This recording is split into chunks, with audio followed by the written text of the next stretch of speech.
St. Paul police say their newly formed Special Operations Unit should get some of the credit for containing a protest Friday night that shut down Interstate 94.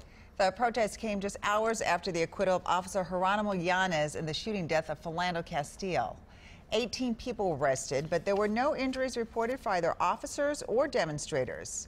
Now, this was the scene last July of a similar protest that also shut down I-94 in St. Paul. But at that protest, 21 officers were injured, 100 people were arrested.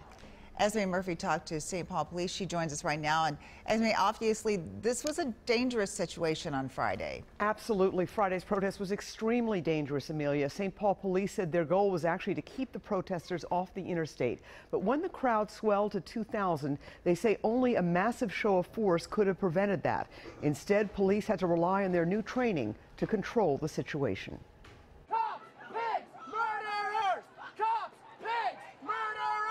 Like last year, officers found themselves being taunted and cursed. But as tense as this protest was, it paled in comparison to scenes like this from last summer. Push your shirts up over your face. This protest came just days after Philando Castile's shooting death. It featured protesters hurling rebar at officers and officers responding with tear gas. It was after this demonstration that St. Paul Police formed their Special Operations Unit aimed at diffusing dangerous protests. Left face! Left face! Move! Last September, we visited a training session that featured both classroom time and simulations, with some officers even playing demonstrators.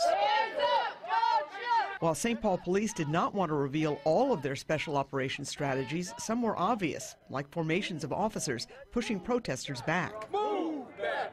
Move back! It's remarkable what people say to us. Commander Joshua Legault did say part of the training focuses on not responding to taunts. We train our officers to understand that when people are expressing themselves, they're feeling pain. Another emphasis, clear and constant warnings like this one, when protesters are endangering themselves and others. To immediately disperse means to break up this assembly. If you do not, you may be arrested or subject to other police action. And in the end, St. Paul Police say those appeals worked. Most protesters did comply and they left the interstate. Again, only 18 people were arrested compared with more than 100 last year. And perhaps most importantly of all, no one was injured. That is incredible, Esme, and it was very much controlled. Absolutely. Yeah. Absolutely.